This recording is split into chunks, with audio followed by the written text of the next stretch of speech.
Anne Cipriano Frigo was a 46-year-old businesswoman who, as far as we know, lived in Vila Nova Conceição, one of the richest neighborhoods in the city of São Paulo, capital of the state of the same name in Brazil. She graduated in law at United Metropolitan College and was Iris, the largest cardboard industry in the country, also owning several other ventures and conducting business such as real estate.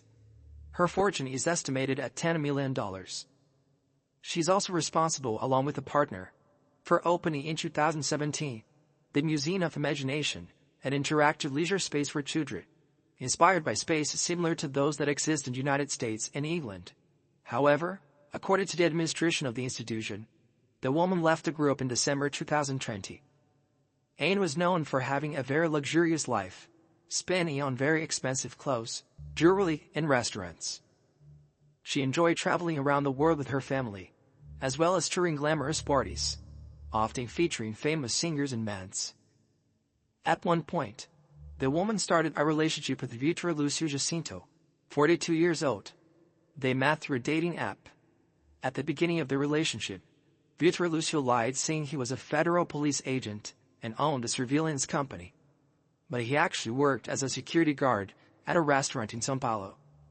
After 8 months of dating, Anne discovered a scam, but decided to continue the relationship and invited the man to live with her. It didn't take long, and she offered him a better job, where he would help her manage her real estate business. And it was like that during the 4 years they lived together. The businesswoman was too used to present her partner with expensive and luxury objects. Among them was a Porsche Carrera car, valued at nearly $250,000, and a bicycle valued at $20,000. Furthermore, so that Victor could be closer to his clients, Anne offered to pay the rent for a house for him in the Alphaville condominium in São Paulo. The rent for this property was over $6,000 a month. As the years passed, the relationship between Anne and Victor began to deteriorate, and the couple began increasingly distant from each other. According to close people, Anne was a very jealous and possessive person, which displeased Victor and led to arguments between the couple. The apex of where the couple's relationship came with the discovery of Victor's betrayal. Anne didn't accept the infidelity and took an extreme decision, ordering the death of her own partner. According to the police, Anne Frigo sought out Carlos Alex Ribeiro de Souza, a 28-year-old realtor who worked for the couple, and offered him the sum of $40,000 to take Victor's life. According to the investigations, on June 17, 2021, Carlos went to Victor's house around 4 p.m. and convinced him to see a property, claiming that it was because of work, since both are part of the branch real estate.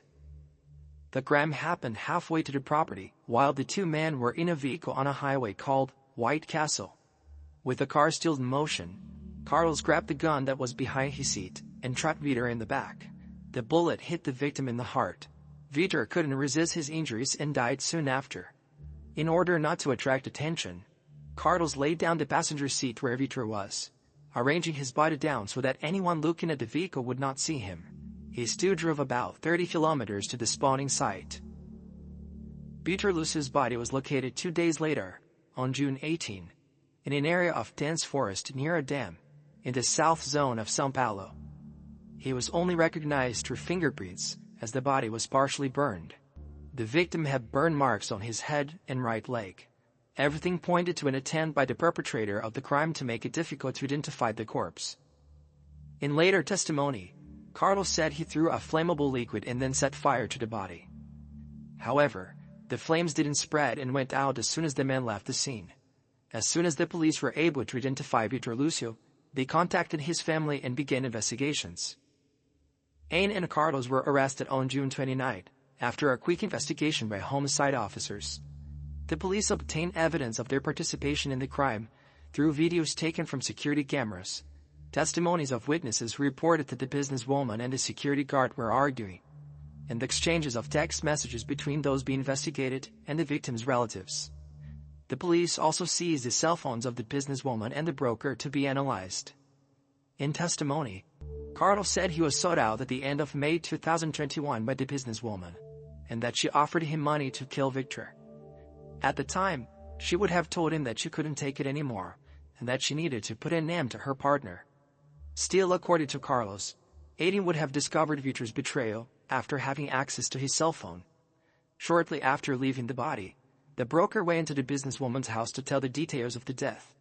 He says that on that visit, he handed the victim's cell phone to Aine, and from then on, the two simulated conversations between Victor and other people to pretend that the victim was still alive. Aine would even have sent happy birthday messages to herself through Victor's social media, impersonating him. The victim's relative tried to talk to him through messages when they still didn't know about his death. These messages were answered in writing, contrary to what he used to do. After a while, with the cell phone posing as Victor, Aine handed the cell phone to Carlos, who said he had thrown into a river. Aine Frigo was arrested and placed in police custody until investigations were completed. She couldn't receive visits from family members and started to eat the same meal served to other prisoners, something she wasn't used to at all. From the apartment where she lived, estimated at $4 million and estimated at 700 square meters, the businesswoman was forced to spend her days in a cell with less than 20 square meters. When heard by the police, Anne denied any participation in the crime, saying she was a victim of both Carlos and Victor. The police, however, say they have no doubts about the businesswoman's participation in the crime.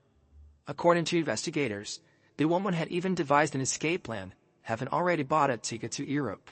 She denies it and claims that she would only travel for leisure. She would also have violated police order and entered Victor's house during the investigation. This happened 5 days after the crime, and she would have stayed in the residence for 3 hours, which according to the police was to eliminate any possible evidence against her. Security camera footage recorded the moment Aine entered the condominium in a black car and after 3 hours left in a white van. An investigation report from the homicide department says that she would still have sent 3 employees to the property to box everything that was in the house. The document states that the businesswoman's attitude was contrary to the police recommendation. The order was not to touch the victim's house until an expertise was carried out on the spot. Still in testimony, Aine confirmed the payment of $40,000 to the employee, but not for the death, but for a dossier that she would have ordered about the ex-husband.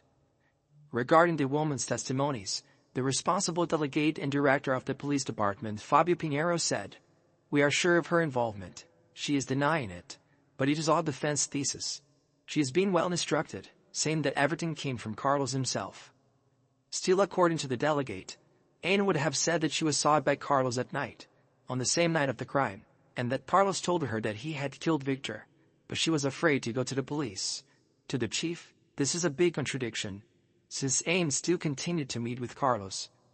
The investigators revealed that Carlos offered a password to his cell phone so that he could be examined. The messages exchanged with Aine were deleted, but the police are working to try to recover the conversations, which will serve as evidence in the trial against the businesswoman. Initially, Aine refused to hand over the passwords of her cell phones for investigation. But as the process progressed, she proved to be more inclined to cooperate with the police. Aine's lawyers denied her involvement in the crime and alleged that Victor exploited her financially. According to Celso Velarde, one of Aine's lawyers, Victor's death was due to a dispute over his wife's money. In his own words, he said, "She's a woman who was exploited, had a lot of money embezzled. We are still doing withdrawals to verify the amount. And we understand, according to her testimony, that this death was due to a fight between the two, due to the dispute they had for her money." The lawyer also criticized the way the police handled the case. Celso said the police treated Aine as guilty even before hearing her statement. After his client's testimony, he said, "I have great friends in the police department. It is in the lead police station, but as seen in previous statements, there's already a prejudgment on the part of the police. They understand that she's the author.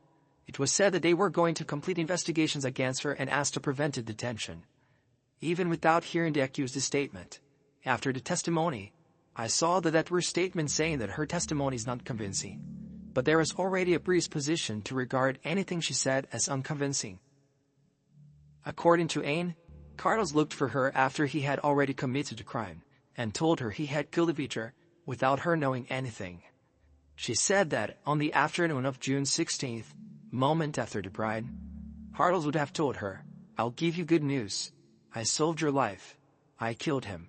She admitted to having kept the confession made by the criminal a secret until the moment she was arrested on the 29th, almost 2 weeks after the crime. She claims to have remained silent because she was threatened. Aine claims that Carlos would have said that he would kill her children if she said anything. After Carlos' confession, the businesswoman said she reacted by saying, "Are you crazy? Why did you do that?" While the man would have replied, "I shot him. I killed him because I owed myself." The testimony, however, only reinforced the certainty of the investigators that she was the mastermind of the crime. The fact that, in addition to omitting the crime and leading a practically normal life after the fact, the detectives have no doubt about her participation. Bertie Fabio, Anne's behavior doesn't match that of the widowed person. She continued meeting with Carlos, passed her cell phone password to him, and the two kept up a farce. Carlos sent messages to Anne as if he were Victor, as if he were still alive. He even sent her a birthday present posing as a victim. According to Police Chief Magali Collecting-Vaz, another person in charge of the investigations, given the vast amount of evidence, the police can see yes, that Anne is in fact the mastermind of the crime. For the police, the woman presented false information in the midst of true information, due to the fact that there was concrete evidence that she couldn't circumvent, in addition to Carlos' confession. As soon as the temporary detention period ends, the police intend to request the preventive detention of Anne and Carlos, and both will be taken to a pretrial detention center, where they will until their trials. On June 20, 2021, Anne Frigo gathered friends at a trendy restaurant in São Paulo to celebrate her 46th birthday. The day before, she had attended a lunch with acquaintances and relatives, thus maintaining a normal routine after her partner's death. These events and Anne's behavior further raised the police suspicion about her. The investigators seized the cell phones of the accused, the weapon used in the crime, and the vehicle where Victor was killed. The objects will undergo expertise and would help the police in completing the investigation. The relationship between Anne and Victor was very discreet and little is known about the couple's marital life, but it's known that they had a stable union contract. Anne had previously been married to a businessman, with whom she had 2 children, of whom she lost custody when she separated. It is not known the reasons that led her to lose custody of the children, since the process runs in secrecy of justice. What is known is that after the fact she was very shaken, and even published a post on her social networks in October 2019. In this post, there was a photo of her with her children, with the following caption: "This is my world, but it take it from me by force. Why does it have to be like this?" The post was deleted shortly afterwards. Close friends of Anne said they were surprised by the case. According to them, she was always a great person, a good friend, a good mother, very dedicated to the family business and someone of great elegance. Still, according to them, Anne had a natural talent for creating innovative business, being responsible for several projects that she started from scratch. On social media, the businesswoman presented herself as a mother concerned about her children, as well as a happy person who liked to travel the world. There are also publications about outings with the children and the night where she hired the famous Brazilian band Jota Quest to play at her 40th birthday party. In testimony, Carlos claims to regret it a lot. The police found that despite his promise, he was not paid deadweight $40,000 for the crime he committed. The 2 accused were held in police custody until the police could complete their investigations and finalize the inquiry. However, on October 2, 2021, Anne Frigo was released from prison to be able to treat a tumor she had in her brain. She was taken to Albert Einstein Hospital, where she underwent surgery on October 5th. By understanding that Anne's situation was very delicate, justice granted her the right to answer for the crime in freedom. That way, after surgery, Annie was under house arrest so that she could have a better recovery, and as soon as she recovered, she would go back to prison. However, on June 5, 2022, due to complication for her brain surgery, Anne Cipriano Frico died. For some family members of Vitor Lúcio Jacinto, this represented justice, while for other family members, Anne didn't pay for the crime as she should have. Currently, Carlos Alex Ribeiro de Souza is still in prison awaiting for his trial. If convicted, he could face a sentence of up to 30 years. Alright folks, that's it for today. Thanks for watching until the end. Best wishes, and let's see you next time.